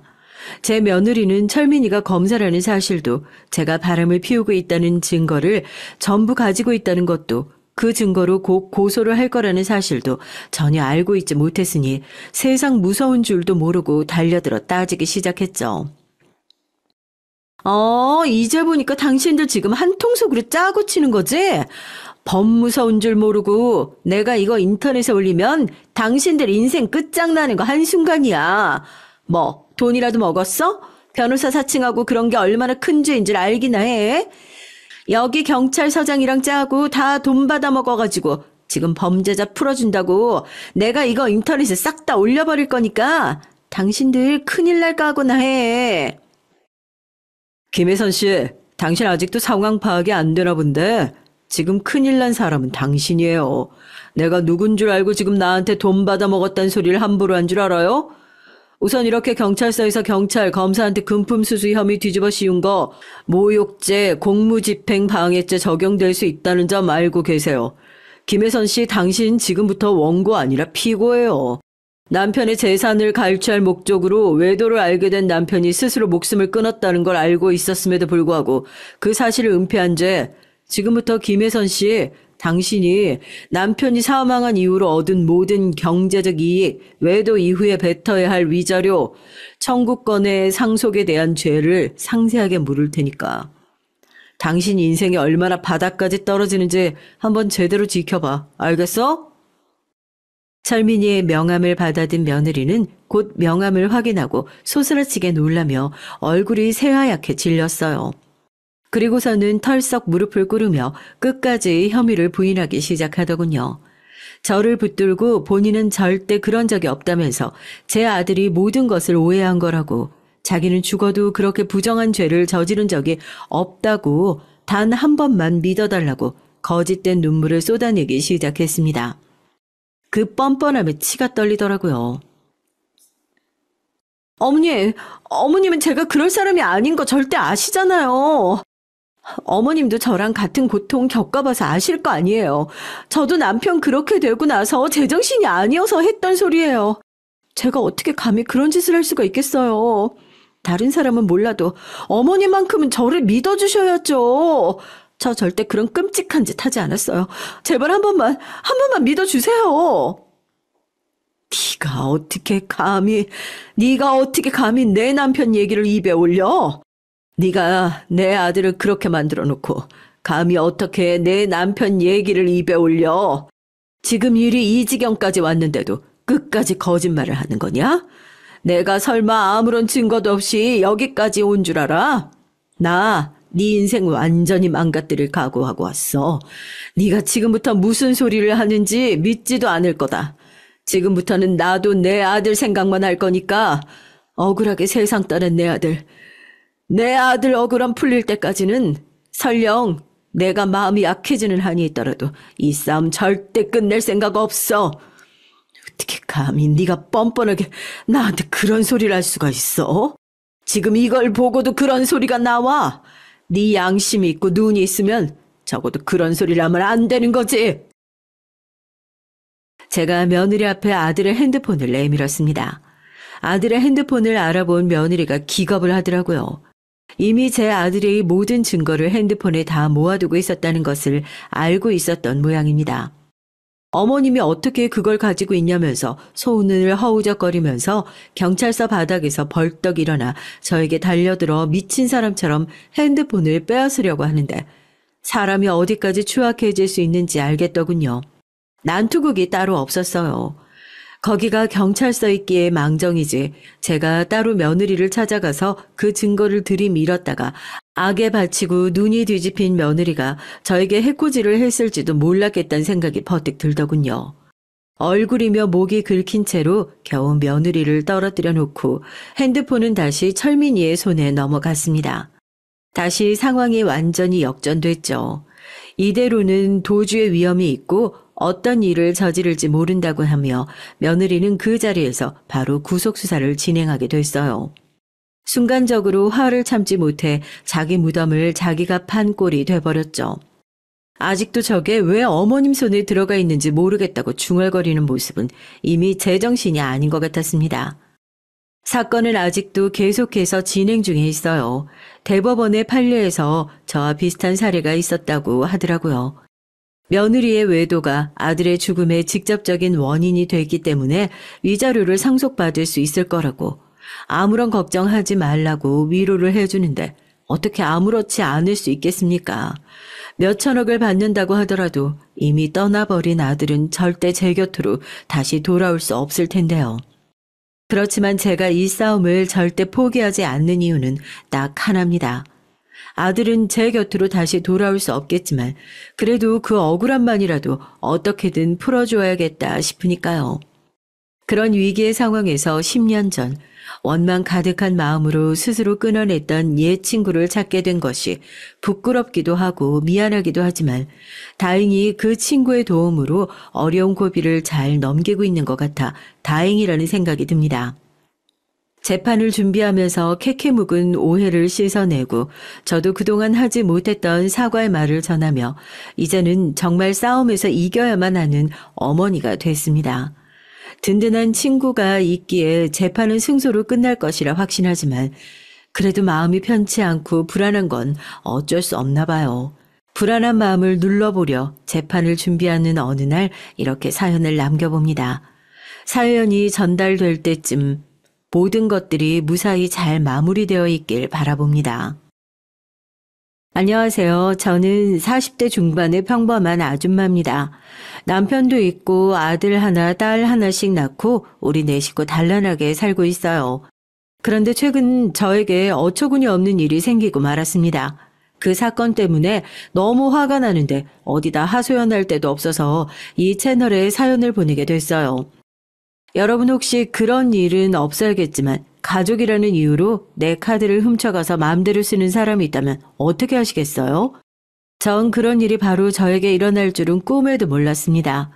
여러분들이 끝까지 들어보시고 현명한 판단 부탁드릴게요. 제가 살아온 얘기부터 하자면 저는 충청도 사람입니다. 부모님도 주치원 토박이시고 저도 거기서 나고 자랐어요. 지금은 세종시도 옆에 있고 바로 옆에 크게 오송역이 있어서 조치원역은 거의 다들 다니지 않는데 옛날에 그 역 근처가 되게 번화했거든요. 청주로도 갈 수 있고 대전으로도 갈 수 있는 교통의 요지였어요.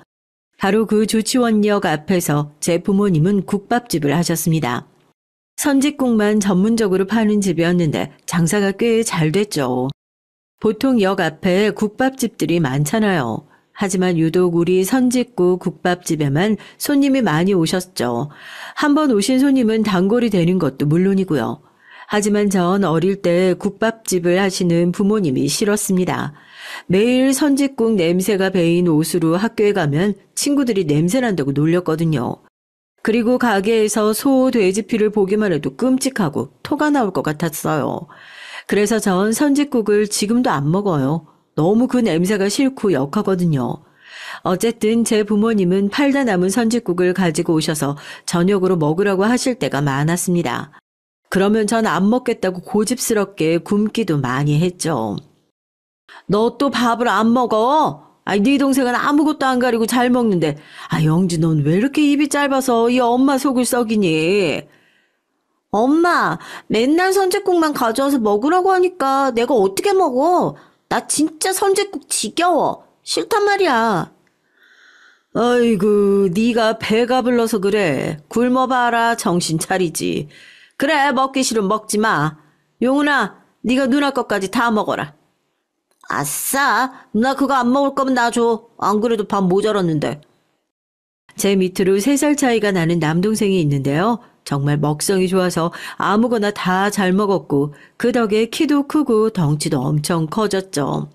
하지만 반대로 저는 작고 빼빼 마른 누나였습니다.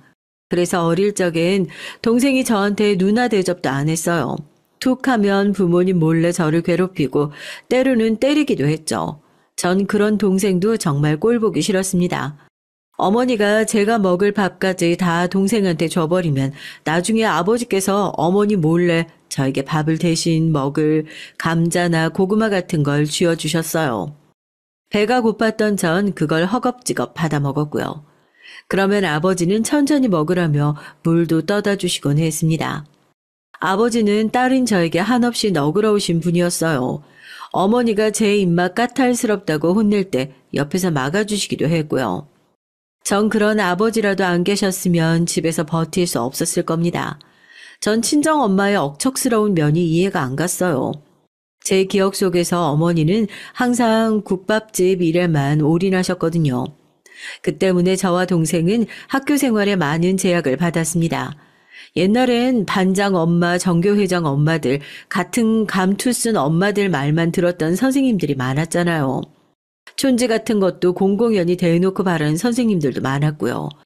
그런데 저희 엄마는 장사하는 사람이라 바빠서 학교에 한 번도 안 오셨거든요. 하다못해 대학 원서 쓸 때조차 제가 그냥 혼자 선생님과 상담하고 결정을 했었으니까요. 지금이야 다 지난 일이고 하니까 그냥 웃어 넘기지만 그 당시 친정 엄마에게 서운했던 건 말로 다 못했어요. 남동생만 이뻐라 하시고 저한테는 호통만 치셨죠. 제 어머니는 제가 뭘 좋아하는지 거기서 뭘 하고 싶은지 따윈 관심도 없었어요. 그저 하루하루 먹고 사는 것만 급급했던 기억이 납니다. 전 친정 엄마한테 기대하는 것도 없었어요. 그냥 얼른 집에서 독립하고 싶은 마음뿐이었죠. 전 얼른 돈을 벌어서 혼자 자취를 하고 싶었습니다. 그러면 대학을 대전이나 서울 같은 큰 도시로 가야 했어요. 친정 엄마는 저에게 대학은 뭐하러 가냐, 그냥 갈 사람만 가면 된다라는 얘기를 자주 하셨습니다. 집안에 2 애들 대학 등록금을 댈 만큼 돈이 없다는 얘기겠죠. 남동생은 피지컬이 좋아서 체대를 가고 싶다고 자주 말했어요. 남동생을 편애했던 어머니는 동생이 하고 싶다는 건 다 해주겠다고 했죠. 엄마, 난 유도 선수가 될 거야. 그래서 꼭 전국체전 나가서 금메달 딸 거야. 아이고, 그래, 우리 아들. 넌 운동이면 뭐든지 잘하니까 꼭 금메달 따라. 알았지? 엄마, 학교에서 대학교 원서 써야 된다고 어머니 모시고 오라고 했는데, 엄마 다음 주에 시간 언제 되세요? 예, 너는 뭐 특출나게 잘하는 것도 없는 애가 무슨 대학을 간다고 그래. 그냥 기술 배워서 취업을 하든지 엄마 따라 국밥이나 팔어. 우리 집 형편에 뭐 둘씩이나 대학을 가겠다고 그래. 친정엄마는 이런 식으로 표현하게 아들, 딸을 차별하시는 것이었습니다. 동생은 집안의 기둥이니까 올림픽에 내보내야 한다며 길을 살려주고 저에겐 은근히 빨리 취직이라 하라는 것이었죠. 그럴 때마다 전 엄마가 정말 미웠습니다. 하지만 제 동생은 국가대표가 될 정도의 실력은 아니었어요. 워낙 몸도 무거운 데다가 말만 뻔지르르 하고 악발이 근성이 없는 애였으니까요. 엄마가 막내에다 아들이라고 오냐오냐 하기만 했으니 애가 끈기가 하나도 없었겠죠. 중학교 때는 대회 한두 번 나가보기도 했는데 매번 지기만 했어요.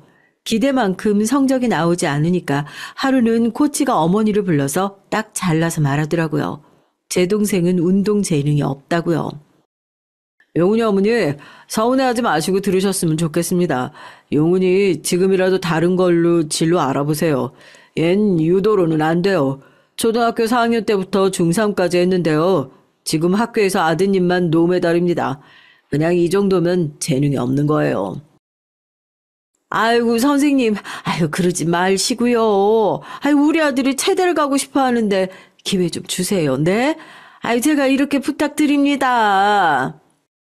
그러자 코치님은 입을 굳게 다물고 고개를 흔들 뿐이었어요. 어머니는 크게 실망을 하셨습니다. 이제껏 금메달 딴다고 운동에만 주력했지 제 동생은 공부는 하나도 안 했거든요. 그러니 지금 와서 공부를 시작한다고 해도 망했죠. 운동한답시고 수업 시간에 엎드려 잠만 잔 애가 어떻게 하루아침에 공부를 잘할 수가 있었겠어요. 그날 친정엄마는 속상해하시면서 집에 와서 술만 드셨습니다. 그동안 전 수능을 받고 대전에 있는 국립대에 합격을 했고요. 그러니 어머니는 제가 합격한 것조차 마음에 들지 않으신 것 같았습니다. 아이고, 우리 집에 기둥이 될 줄 알았던 아들내미는 쓸모없고 시집가면 남의 집 귀신 될 딸만 대학교 들어가면 뭐하냐고. 내 팔자는 왜 이런 거냐. 엄마, 나 엄마한테 손 안 벌려. 내가 돈 벌어가지고 대학교 등록금 낼 거야. 정말 너무한다고 생각하지 않아요? 난 공부 열심히 해서 대학 갈 수 있는데 그런 식으로 말하면 내 마음이 어떨지 생각해 봤냐고. 그래, 우리 딸이 집안 일으킬 줄 어떻게 아나? 그러니까 일단 진정하고 합격했으니까 우리 영지 대학부터 보내줍시다. 당신 이러는 거 아니야. 아들 하다가 언제가 큰 코 다쳐. 아버지는 옆에서 지켜보시다가 얼른 제 편을 들어주셨어요. 지금도 그런 아버지께는 너무나 감사합니다. 어머니에겐 지금도 서운하고 애증의 마음도 있었지만 아버지는 제가 집안에서 길을 못 펴고 사는 것을 항상 측은하게 생각하셨어요. 전 아버지의 지원 사격에 힘입어 대학에 무사히 입학했습니다. 기숙사도 합격해서 꿈에 그리던 독립도 할 수 있게 됐고요. 대학이란 곳은 저에게 정말 별세계였습니다. 대전에는 고등학교 때 가끔 친구들과 놀러 갔지만 대학교는 달랐어요. 저는 충남대를 나왔는데 캠퍼스 전체가 하나의 마을만 했으니까요. 그 큰 캠퍼스를 어떻게 누비고 다녔는지 지금 생각하면 꿈 같습니다. 전 대학 생활을 하면서 많이 밝아졌고 활발한 아이가 됐어요. 집에서는 딱 등록금과 책값만 받기로 친정엄마와 합의를 했거든요. 할 수 없이 전 아르바이트도 닥치는 대로 했고요. 그러면서 아르바이트 하는 곳에서 많은 친구들도 사귀었고 지금 또 다시 하라면 못하겠지만 그땐 젊었거든요. 하고 싶은 공부도 하고 친구들과 놀기도 하니까 하나도 힘들지가 않더라고요. 전 방학 때 아르바이트 핑계를 대고 집에 가지 않았습니다. 집에 가면 어머니가 국밥집을 나와서 일하라고 할 게 뻔했거든요. 전 국밥집 일이 싫었습니다. 커피숍이나 레스토랑에서 깨끗하고 폼나는 알바만 했어요. 그렇게 전 대학 때부터 다양하게 사회생활을 쌓아갔습니다. 그래서 지금도 웬만한 일엔 흔들리지 않는 멘탈을 갖게 된 것 같아요. 제가 대전에서 대학을 다니는 동안 제 동생은 공고를 갔어요. 공고에서 기술 배워서 공장이라도 취업하라는 어머니의 성화 때문이었죠. 그런데 동생은 거기에서도 게을러 빠져서는 공부도 실습도 게을리했습니다. 성적도 반에서 중간 이하였고 나쁜 친구들과 어울려 다니기도 했나 봐요. 어머니는 동생에게 크게 실망하셨습니다. 그저 고등학교나 제대로 졸업하고 국밥집 나와서 일이나 배우라고 하셨다고 하더라고요. 아이고, 용훈이 넌 이것도 제대로 못해? 내장은 빡빡 닦아야 냄새가 안 난다고 하지 않았어. 그 얼른 밀가루 뿌리고 주물러. 덩치는 커다란 것이 힘은 왜 이렇게 못 써? 아, 엄마, 나 이런 거 하기 싫다고. 나 오늘 친구 만나기로 했단 말이야. 아, 언제까지 냄새나는 손 내장 닦아야 되는데. 이러다가 어머니가 한눈 파는 틈을 타서 동생은 가게에서 도망쳐서 나쁜 친구들과 어울려 밤 늦게 들어오기도 했고요. 어렸을 때부터 엄마의 자랑이었던 아들은 온데간데 없고 문제야 불량 청소년이 되어버렸죠. 그때의 동생은 제 동생이지만 정말 구제불능이었어요. 지금은 정신 차리고 성실하게 국밥집 일을 하지만 그땐 질풍노도의 시기였나 봅니다. 제가 대학 4학년 때 IMF가 터졌어요. 국가가 부도날 만큼 위기 사태였죠. 제 마음도 굉장히 뒤숭숭했습니다. 이런 때 취업이 과연 잘 될까 하는 생각이 들었거든요. 남자 후배들은 등록금 낼 돈이 없어 군대로 빠졌고 경제적으로 어려운 친구들은 한 학기 남기고 휴학을 밥 먹듯이 했어요. 그러나 전 그러지 않았습니다. 차라리 얼른 졸업해서 무엇이라도 해서 돈을 벌자는 주의였거든요. 전 논문 준비를 하면서 입시학원에서 강사 아르바이트를 구했어요. 학원 강사가 과외보다 돈을 더 벌기도 했고 무엇보다 저는 안정된 직장을 원했습니다. 그러다 전 원장의 눈에 들게 됐어요. 그래서 대학 졸업장만 따면 학원에서 정규직으로 일을 하기로 했습니다. 제가 강의력이 좀 좋았거든요. 제가 반을 개설하면 아이들이 금방금방 찼습니다. 그때 생각하면 운이 좋았던 것 같아요. 전 졸업하고 바로 그 학원의 인기 강사가 됐습니다. 전공은 경제학이었지만 사회탐구 선생님이 됐어요. 학원 강사가 되고 보니까 이렇게 쉽게 돈을 벌 수 있다는 것에 굉장히 놀랐습니다. 일타 강사의 수입은 정말 어마어마했거든요. 몸이 좀 많이 축나긴 했지만 그때는 젊었기 때문에 그런 건 신경도 안 쓴 것 같아요. 대전에서 대형 입시학원 내에 사회탐구 선생님으로 이름을 좀 날렸습니다. 학원 강사 일은 매일매일 바빴죠. 처음엔 수업 시간도 혼자 해야 했고 프린트물 복사에 문제집 정리, 시험 문제 내는 것까지 제가 혼자 다 해야 했으니까요. 그때도 밤을 새워가면서 일했던 것 같네요. 그런 저를 원장님은 매번 칭찬했습니다. 저 같은 선생님이 없다고 모두들 저를 본받으라면서 동료 강사들에게 말을 했죠. 그런 때마다 전 어깨가 으쓱해지는 것을 느꼈습니다. 그리고 더욱 몸이 부서져라 일을 했죠. 지금 생각하면 제가 참 미련했어요. 건강도 안 돌보고 무식하게 일만 했으니까요. 전 학원 근처에 집을 얻어 생활해야 했습니다. 출퇴근 동선이 제일 짧은 게 무조건 좋았거든요. 집은 점점 잠만 자는 장소로 변해갔습니다. 친구들 만날 시간도 없고 더더욱 연애할 시간 따위는 저에게 사치였어요. 모든 것이 학원 강사였던 저 자신을 위해 돌아갔습니다. 그래도 보람은 느낄 수 있었죠. 저의 반에서 서울대, 연고대 입학한 애들이 나오면 학원 원장님은 특별 보너스도 주시고 회식 자리에서 저를 더더욱 치켜세워 주셨으니까요. 어릴 때부터 자신감이 부족했었던 전 그 상황이 너무 좋았고요. 지금 생각하면 착한 아이 콤플렉스였던 것 같습니다. 제가 돈을 잘 버니까 친정엄마도 저에 대한 태도가 조금씩 달라지시는 걸 느끼게 됐어요. 예전처럼 구박덩어리 딸이 아닌 자랑스러운 딸이 되었다고나 할까요? 어머니는 제가 유명 학원 강사가 된 것을 알게 되자마자 동네방네 자랑을 하고 다니셨어요. 아이고, 우리 영지가 대전에 있는 그 큰 학원 강사가 됐지 뭐야. 내가 어릴 때부터 그 기집애 똑똑한 건 잘 알고 있었지. 아유, 난 우리 영지가 이렇게 크게 성공할 줄 알았다니까. 아유, 그러게 영지 엄마 좋겠다. 아, 입시학원 일타 강사면 한 달에 얼마나 번대? 아, 1,000만 원은 벌어? 1,000만 원이 뭐야? 아마 모르긴 몰라도 연봉 1억은 넘을걸? 전 그 돈으로 역 앞에 국밥집을 크게 확장시켜 드렸어요. 엄마가 하도 성화를 해 대시니 어쩔 수가 없었죠. 새 건물의 국밥집을 개업하던 날 엄마는 감격에 겨워 눈물을 흘리셨습니다. 딸 덕분에 새 가게를 얻게 됐다면서 좋아하시더라고요. 전 이만큼 해드렸으면 딸로서 할 도리는 했다고 생각했습니다. 제가 받은 게 없는데 엄만 참 바라시는 것도 많더라고요. 그 후로 몇 년이 흘렀습니다. 친정 엄마는 제가 30이 된 후부터 저한테 결혼을 하라고 또 다시 성화를 해대셨어요. 전 결혼하고 싶은 생각이 없었거든요. 그냥 저 혼자 살아도 충분했습니다. 사실은 남자도 만날 시간이 없기도 했고요. 그런데 온 조치원 바닥에 제가 돈을 잘 번다고 소문이 나자 저희 친정 엄마에게 선자리가 그렇게 들어왔다고 하네요.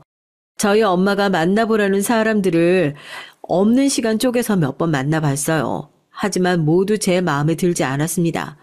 그 남자들은 다들 제 재력에만 관심이 있는 속물들이었으니까요.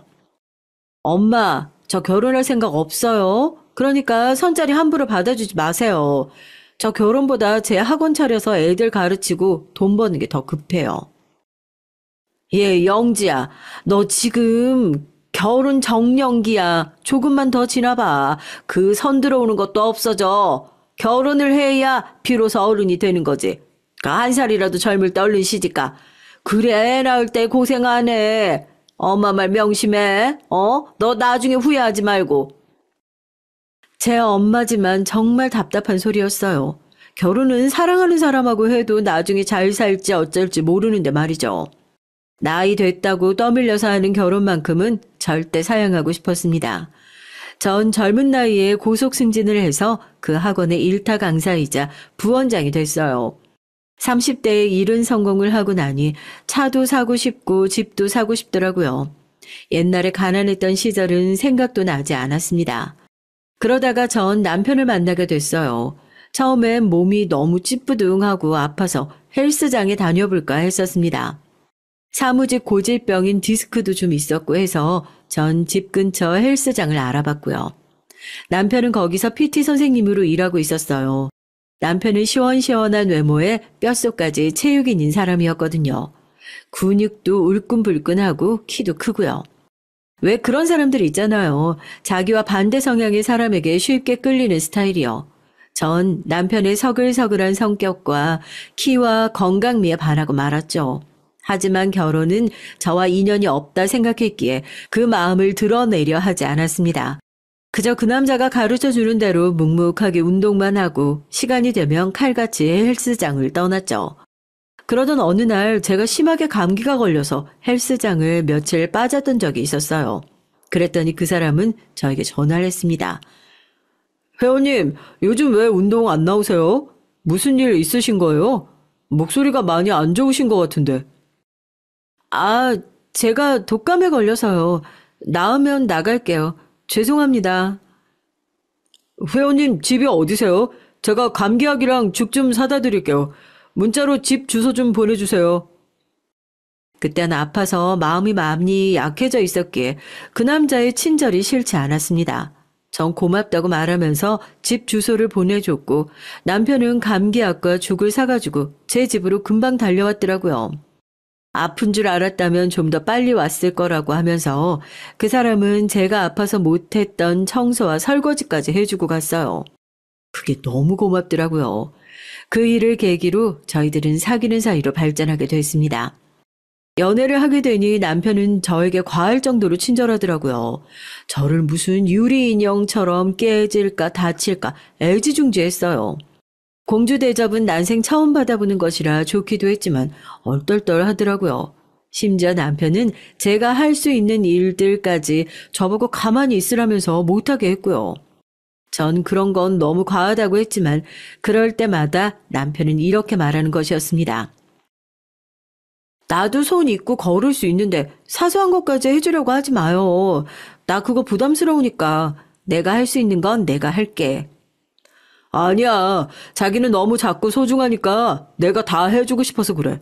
누가 뭐라고 해? 나는 내 나름의 자기를 아끼는 마음이야. 그러니까 신경 쓰지 말고 그냥 누려. 전 남편이 그런 말을 할 때마다 홍당무처럼 얼굴이 빨개지고 간질간질해서 견디기 힘들더라고요. 하지만 남편은 연애 기간 내내 저에게 정성을 다했습니다. 너무 정성을 들여서 나중엔 좀 짜증을 냈더니 그걸 서운해하며 삐지는 남편이 솔직히 좀 귀엽기도 했어요. 둘이 여행을 갈 때면 제 차를 거의 남편에게 맡겼고 저는 옆자리에서 잠을 잤어요. 지금 생각하면 왜 그랬을까 생각되지만 그땐 남편이 너무 편해서였을 거예요. 남편은 든든하게 제 옆을 지켰습니다. 전 이 사람이라면 결혼해도 후회하지 않겠다 생각이 들더라고요. 전 남편이 제게 프로포즈하기를 마냥 기다렸습니다. 하지만 남편은 좀처럼 프로포즈까지 생각하진 않았어요. 전 점점 조바심이 났고요. 이렇게 연애만 하다가 이 사람과 헤어지게 되면 후회를 할 것 같았고요. 그래서 어느 날 둘이 술을 마시다가 전 남편에게 슬쩍 물었습니다. 우리 사귄 지 2년이 넘었는데 자긴 나랑 결혼하고 싶지 않아? 결혼이야 나도 하고 싶지. 자기를 너무너무 사랑하는데. 근데 나한테 2살 위에 누나가 있어. 그래서 누나부터 결혼을 해야 돼. 그런 일 있으면 나한테 얘기를 하지. 어머니가 반대하셔? 자기가 먼저 결혼하면 법도에 어긋나기라도 한대? 지금이 조선시대인가? 아니, 그건 아니지만 우리 집에서는 누나가 노처녀로 늙어갈까봐 걱정인 거지 뭐. 남편은 길게 얘기를 안 하고 말끝을 흐렸어요. 그 사람은 집안에 대해 얘기하기를 싫어했거든요. 그동안 조심스러워서 물어보진 않았지만 전 이 남자와 결혼을 하고 싶단 마음에 남편의 집안에 대해 꼬치꼬치 물어보기 시작했습니다. 그랬더니 남편이 해준 얘기는 이런 것이었어요. 남편의 집안은 아버님이 퇴직한 학교 선생님이고 어머니는 전업주부였습니다. 그리고 누나는 작은 카페를 하고 있는데 장사가 잘 안 돼서 돈만 까먹고 있다는 거였어요. 하지만 다른 방도가 없어서 접지도 못하고 있다는 것이었습니다. 조건만 보면 최악의 시댁이었죠. 전 남편이 집안에서 거의 가장처럼 살고 있다는 것이 너무 불쌍했습니다. 저도 그런 생활을 했었으니까 왠지 모르게 동질감이 느껴지는 것이었어요. 전 남편을 그 답답한 집에서 구해주고 싶었습니다. 지금 생각하면 너무 어리석었죠. 제가 뭐라고 그 사람 인생을 구하겠어요. 그때 전 이미 대전 시내에 아파트가 하나 당첨돼서 가지고 있었고 학원에서 가까운 곳에 제 소유의 오피스텔에서 살고 있었어요. 시내에 그 집은 월세를 주고 있었고요. 전 남편 하나만 보고 결혼을 결심했습니다. 제 마음이 정해지자 그 후의 일은 그야말로 일사천리로 이루어졌죠.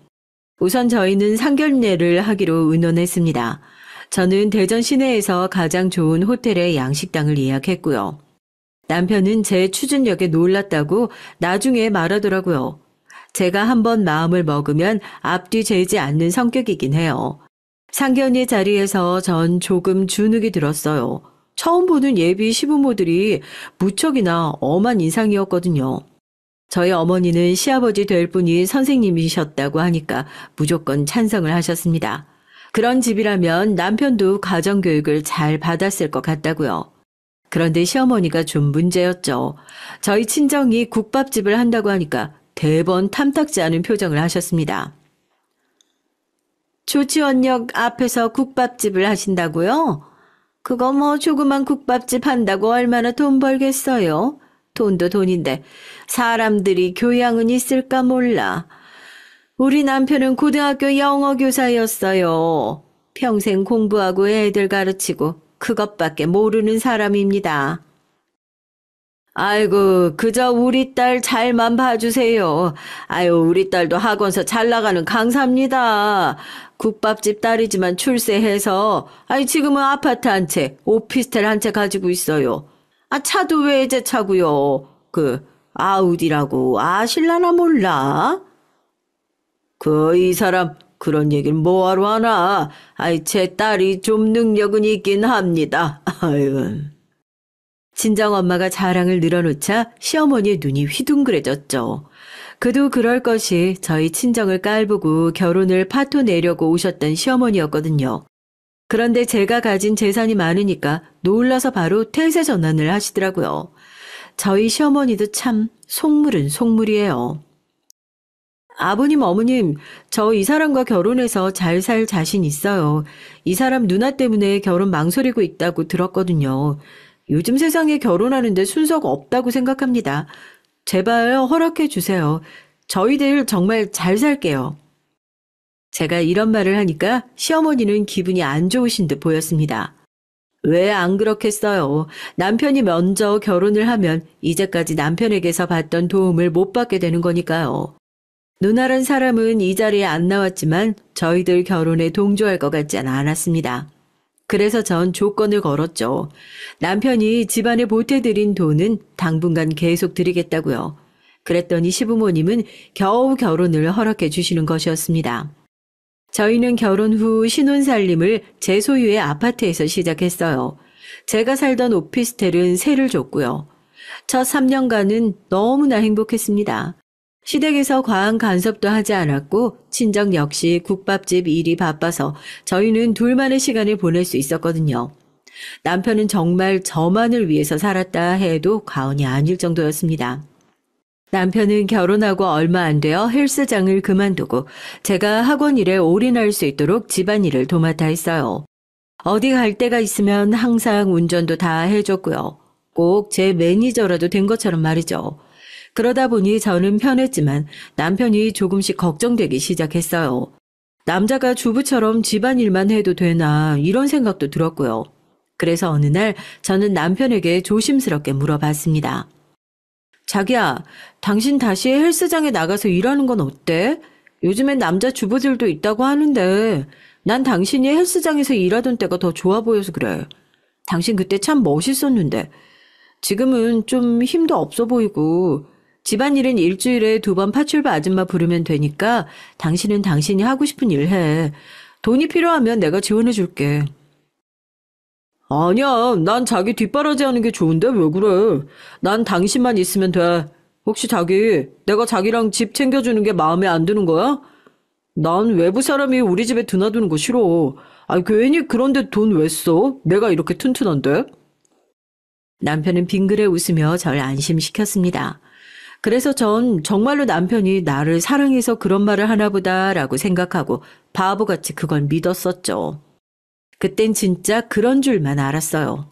하지만 이 사람의 꿍꿍이는 따로 있었던 것이었습니다.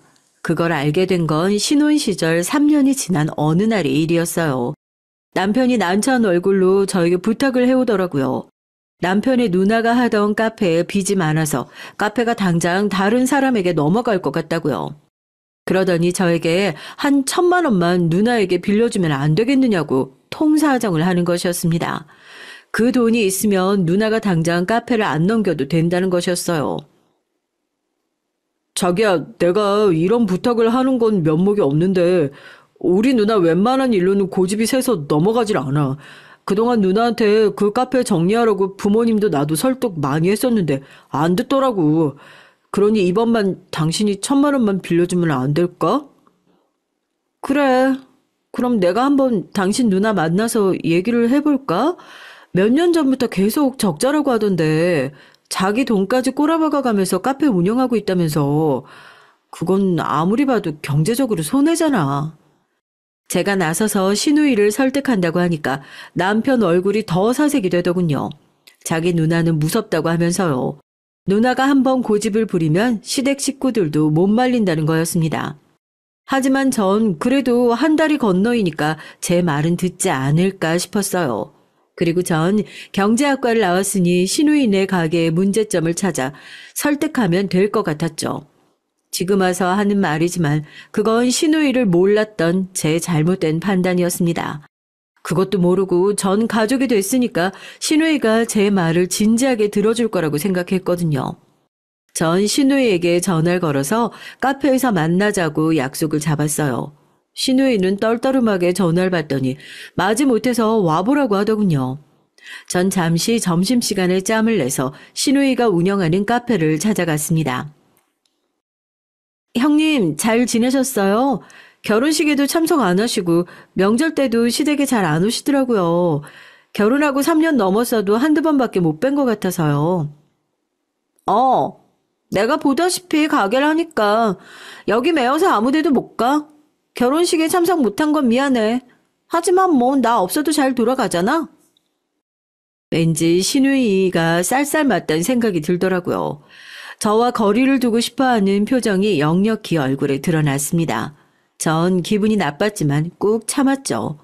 말 안 듣는 학생보다도 더 얄미운 시누이의 얼굴을 보니까 설득이 만만치 않겠다는 생각이 들었습니다. 사실 저 오늘 여기 온 거 형님 설득 좀 해보려고 그런 거예요. 지금 카페가 몇 년째 적자라면서요?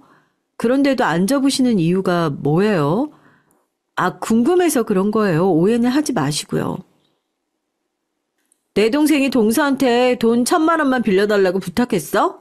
아니, 걔는 지가 모은 돈 없으면 말하지 말라고 했더니 왜 지 와이프한테 얘기를 해서 일을 크게 만들어? 하여튼 쓸데없는 짓을 잘해.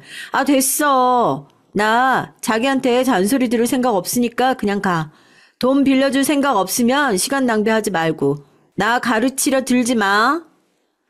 시누이는 내 말을 더 들을 가치도 없다는 듯 무시했습니다. 그리고 인상을 팍 찌푸리면서 다시 카운터로 돌아가는 것이었어요. 그동안 손님은 한 명도 안 오더군요. 전 어쩔 수 없이 가게를 나왔습니다. 시누이의 태도가 너무 딱딱해서 저도 더 이상 설득하고 뭐고 하고 싶은 생각이 들지도 않았어요. 나중에 남편이 해준 얘기는 이랬습니다. 사실 시누이는 10년이 넘게 사귀고 있던 남친이 있었거든요. 그런데 그 남자친구가 공시를 본다면서 5년이 넘게 백수를 지낸다고 하더군요. 그래서 카페를 운영하면서 모은 돈을 그 남자에게 모두 꼬라박고 있다는 겁니다. 그 남친이 고시 공부한답시고 완전 기둥서방 같은 짓거리를 하고 있는 것이었어요. 전 그게 이해가 안 됐습니다. 세상에 공무원밖에 직업이 없나요? 정말 그 남자가 시누이를 사랑한다면 빨리 다른 직업을 구해서 시누이랑 결혼할 생각을 해야죠.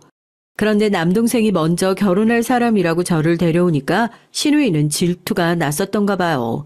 그래서 결혼식에도 카페 핑계를 대고 오지 않았던 거죠. 시누이가 훨씬 더 오래 사귄 남친이 있고 나이상으로도 결혼을 먼저 해야 했는데 시부모님까지 늦게 나타난 저에게 우호적이 돼서 동생을 먼저 장가를 보냈으니 시누이 입장에선 그럴 수도 있겠다 생각했습니다. 그래도 화가 나는 건 어쩔 수가 없더라고요. 그러니까 거긴 왜 갔어? 우리 누나 무서운 사람이라니까. 너무 완고해서 누구 말도 안 들어. 나도 그 백수 공시생하고는 헤어지라고 그렇게 설득했는데도 말 안 듣는 걸. 그러니까 당신도 괜히 나서서 일 더 크게 만들지 마. 우리끼리라도 잘 살자, 어? 그날 제가 집에 돌아와서 시누이 때문에 기분이 상했다고 말을 하니까 남편은 절 위로해줬어요. 하지만 일단 가족이 됐는데 시부모님조차도 시누이를 모른 척하고 놔두는 것을 보니까 전 시누이가 못된 남자에게 걸린 건 아닌가 하는 생각이 들어서 보고만 있지를 못하겠더라고요. 전 그때부터 슬슬 시누이에게 접근을 했습니다. 조금이라도 친해지려고 말이죠. 카페에만 있느라 밥도 제대로 못 먹을 것 같아서 샌드위치를 사들고 가기도 했고 화장품이나 작은 선물들을 주면서 시누이의 마음을 사보려고 많은 노력을 기울였습니다. 하지만 시누이는 돌부처가 따로 없을 만큼 저에게 마음을 주지 않더라고요. 시누이의 결론은 항상 1,000만 원 빌려줄 거 아니면 아는 체 하지 마라 이거였어요. 시누이와의 관계에서 일방적으로 상처만 받고 돌아온 제게 남편은 항상 그만 포기하라고 충고를 했어요. 전 그럴수록 더 오기가 생기더라고요. 시어머니는 그런 제게 미련하다고 말씀하시더라고요. 걔는 내 딸이지만 내 말도 안 듣는데 어떻게 네 말을 듣겠니? 걔는 헛수고 말고 그냥 1,000만 원 빌려주고 말아라. 이 시애미한테도 얼마나 차가운 앤데 겨우 통서 말을 듣겠어? 어머니, 경제적으로 도움을 주는 건 아무것도 아니에요. 제가 돈을 빌려주기 싫어서가 아니고요. 이제껏 밑 빠진 독에 물 붓는 것처럼 남편도 누나한테 돈 빌려줬지만 결국 카페 못 살렸잖아요. 장기적으로 생각해봐도 그 카페는 폐업밖에 답이 없어요. 우리가 그걸 몰랐겠냐? 하지만 걔 고집은 누구도 못 꺾어. 그러니까 세아가 너도 신경 쓰지 말아라. 걔는 한번 되게 당해봐야 정신 차릴 거야. 전 신우이에 대한 시부모님의 냉정함에 놀랐습니다. 집안에서 내놓은 자식 취급받는 것이 어떤 것인지 저도 친정 엄마에게 당해봤기 때문에 신우이가 점점 불쌍해졌어요. 또한 시댁 식구들은 서로 너무 소통이 안 돼서 답답한 마음이 들었죠. 결국 전 신우이의 환심을 사기 위해서 1,000만 원이라는 돈을 빌려주게 됐습니다. 신우인 그제서야 저한테 친한 척을 하는 것이었어요. 고맙다고 말하면서 카페에 자주 놀러 오라고 하더군요. 하지만 전 알 수 있었습니다. 그 돈은 신우이의 백수 공시생 남친에게 돌아갈 것이라는 걸요. 전 돈을 빌려주고도 찝찝한 마음을 떨쳐버릴 수가 없었습니다. 제 엄마처럼 신우이도 점점 더 큰 돈을 요구하면 어쩌나 하는 생각이 들어서요. 제 예상은 슬프게도 맞아 떨어졌습니다. 신우이는 제가 돈 1,000만 원을 해주자 점점 더 저를 호구로 보면서 이것저것 부탁을 하기 시작했어요. 가게 인테리어를 새로 하고 싶다면서 저한테 2,000만 원을 빌려달라는 거예요.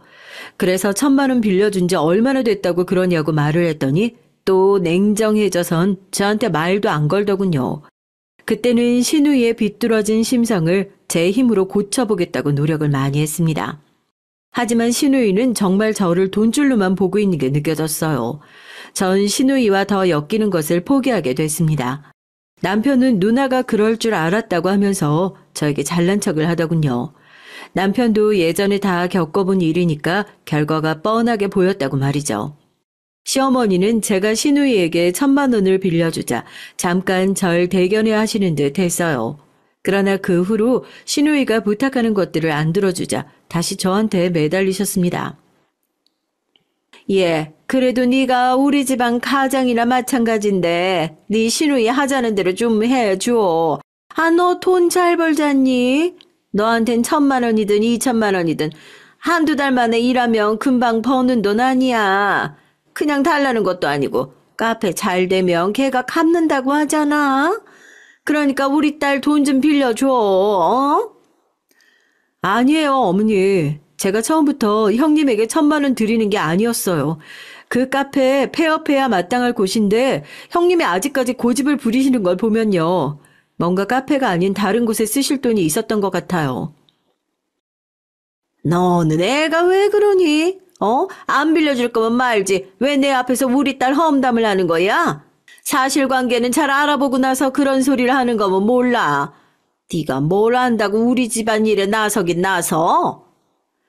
시어머니까지 제게 큰 소리를 치면서 적반하장으로 나오시니 전 당황스러울 수밖에 없었습니다.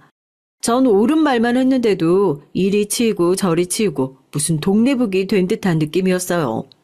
그 후로 저는 기분이 나빠서 웬만하면 시댁 일에 관여하지 않았습니다.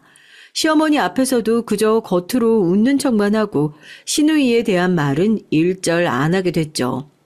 지금 생각해보면 시댁 인간들은 정말 하나같이 이기적이고 돈밖에 모르는 인간들이었어요. 제가 그 사람들의 호구 노릇에서 벗어나니 저를 찾지도 않더라고요. 저 역시 호락호락 당해줄 생각이 없었어요. 그래서 남편 하나만 보고 앞으로 결혼 생활을 이어나가기로 했습니다. 그래도 끝까지 남편은 내 편이 될 거라 믿어 의심치 않았으니까요. 그렇게 몇 년이 지났습니다. 전 남편과의 사이에서 딸, 아들 하나씩을 낳았고 아이들 육아를 남편의 손에 맡겨가면서 학원을 크게 키우는데 여념이 없었어요. 대형 입시학원 부원장이었던 전 가지고 있던 오피스텔을 팔아서 드디어 저만의 학원을 차렸습니다. 비록 처음엔 강의실 5개의 작은 학원이었지만 5, 6년쯤 지나자 건물 한 층 전체를 제 학원으로 키울 수 있게 됐어요. 각 과목 선생님들도 영입하고 그 선생님들이 또 학생들을 끌어와서 대전 시내에선 제법 큰 입시학원의 면모를 갖추게 됐죠. 그동안 제 남편은 집안일을 하고 애들을 돌보면서 그 일에서 보람을 찾는 것 같아 보였어요. 아니, 남편이 보람이 있었는지는 솔직히 저도 모르겠습니다. 전 아이들을 낳고 3개월 휴직 기간이 끝나자마자 학원에서 강의하고 원장으로서 업무를 하는 것만으로도 바빴으니까요. 전 강의력이 있었고 돈을 잘 버는 능력이 있었기 때문에 가장으로서 집안 경제를 책임졌습니다. 그리고 남편은 제 뒷바라지와 애들 양육을 거의 전담했고요. 남편에겐 뭔가 다른 직업을 구하고 싶다거나 사회생활을 하려는 의지가 크게 없었거든요. 처음엔 저도 걱정이 됐지만 차차 남편이 해주는 밥에 길들여졌고 아이들도 아빠 밑에서 크게 문제없이 자랐습니다. 큰딸도 학교에 들어갔고 작은 아들도 유치원을 다니면서 겉으론 평온한 나날들이 지나갔어요. 그런데 작년 겨울에 갑자기 시누이가 카페를 팔아버리고 결혼을 한다는 것이었어요. 그 소식은 남편을 통해 들었는데 전 진심으로 시누이의 결정을 축하했습니다. 시누이가 드디어 정신을 차렸으니 다행이라고 생각했죠. 사실 시누이는 결혼을 하기에도 너무 늦은 나이였지만 그 공시생 남친과 헤어지지 않았던가 봐요.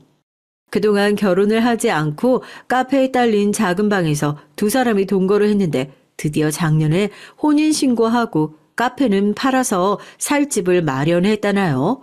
전 시누이의 공시생 남친은 어떻게 됐냐고 남편에게 물었습니다. 매형 말이야? 끝내 고시공부 때려치우고 사업하기로 했나 봐. 40이 넘어서까지 한 번도 합격을 못했으니까 말 다 한 거지. 애초에 빨리 때려치웠으면 누나가 마음고생할 일 없었을 텐데. 누나는 그딴 논팽이 어디가 좋다고. 버리지도 못하고. 하긴 저도 그 백수 남친 정리하라고 여러 번 시누이에게 말했지만 황소고집이라 들은 척도 안 했는걸요. 어쩌겠어요. 시누이가 그 인간 좋아서 죽고 못 산다고 하는데 아무튼 양쪽 모두 결혼식은 생략하기로 했다고 하더라고요. 이미 동거 중이었던 것도 있고 사업 자금을 마련하려면 비싼 돈 드는 결혼식은 부담만 갖겠죠. 시누이가 결혼을 하기로 한 건 좋은데 10년간 대면대면하게 지내던 시어머니가 어느 날 저에게 전화를 하신 것이 문제의 시작이었습니다.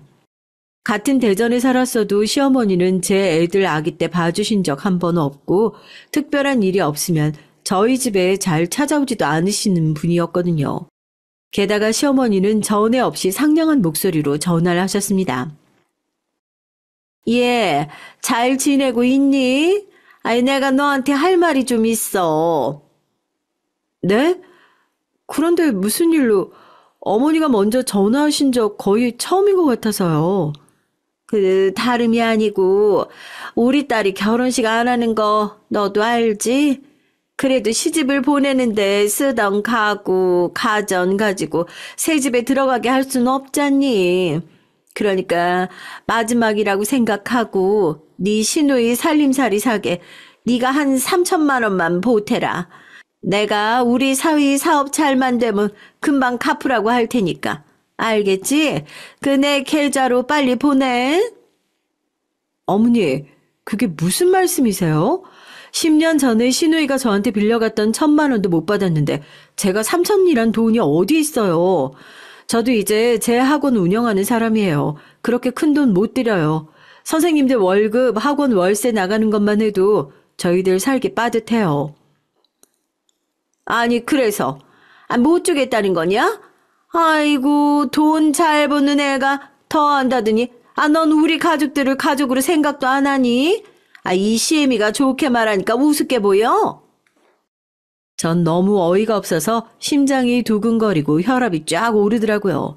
아니, 이제까지 저랑 애들한테 도움 한 번 안 줬던 시어머니가 하실 말인가요? 전 이제까지 참고 살았던 가슴 속의 응어리가 한꺼번에 폭발하고야 말았습니다. 어머니, 말이 되는 소리 좀 하세요. 저 학원 일할 때 저희 애들 한번 봐주신 적 있으세요? 그래도 전 명절 때마다 100만 원씩 드렸고 시부모님 생신 때 해외여행 보내드린 것도 저예요. 저희 친정에도 그렇게 못하고 살아요. 그래도 며느리 도리는 해야 된다고 생신 때마다 여행 예약해드리고 용돈도 드리고 그 돈이 다 어디서 나온 줄 아세요? 제가 잠도 못 자가면서 뼈 빠지게 일해서 번 돈이에요. 이게 정말 어디서 못 빼먹은 버릇이야? 시애미한테 파락파락 대들게나 하고 네 시아버지가 이 말 들었으면 넌 최소한 회초리감이야. 알아들었으면 잠자코 돈이나 보내. 시어머니는 전화를 끊어버렸습니다. 전 그동안 시어머니에게 무시당했던 서러움이 한꺼번에 밀려와서 엉엉 소리를 내면서 울었어요. 그랬더니 아이들이 방에서 나와 저에게 걱정스럽게 왜 우냐고 묻더군요. 그때 남편은 하필 친구를 만나러 나가고 없었어요. 시어머니와 한바탕 싸운 전 오히려 남편이 없는 것에 감사했습니다. 만약 옆에 있었다면 남편도 기분이 좋지 않았을 테니까요. 그러나 제가 놀라 까무러칠 뻔했던 사건은 그 다음에 일어났습니다. 전 평소에 제 남편에게 카드를 주고 집안 살림을 맡겼는데 그 카드를 시어머니가 남편에게 저 몰래 가져오라고 하셨다는 거예요.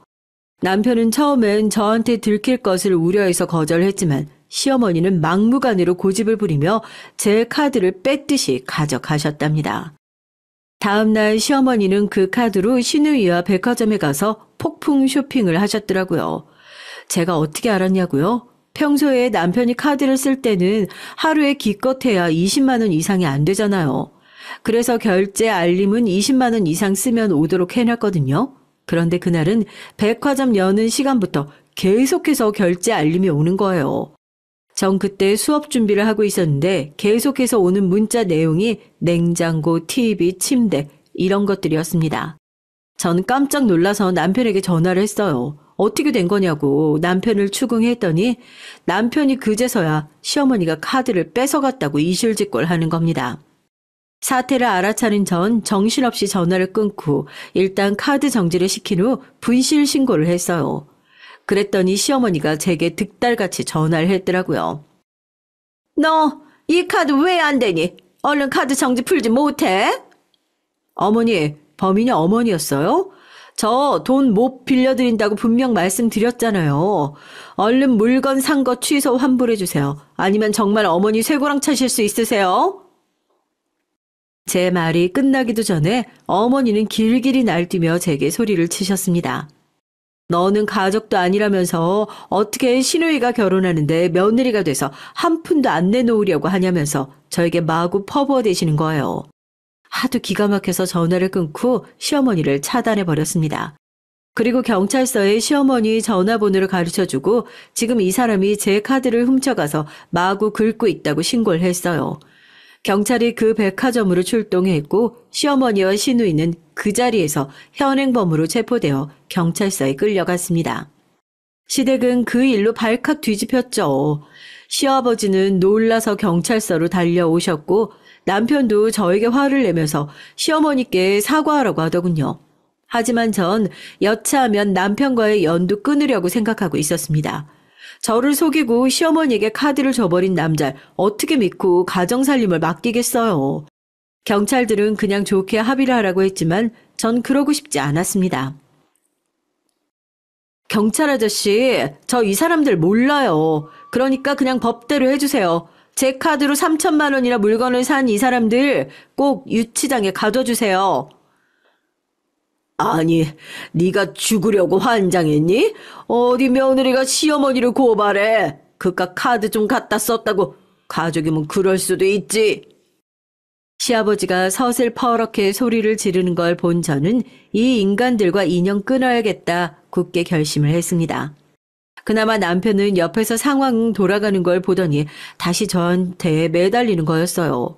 카드를 준 건 본인이니까 남편이 책임을 지겠다고요. 그렇지만 남편 역시 시어머니의 협박에 못 이겨 그랬다고 진술하니 경찰들의 눈빛이 달라졌습니다. 결국 경찰들은 제 부모님까지 호출을 했어요. 저희 부모님은 자초지종을 들어보시고 저보다 더 분노하셨고요.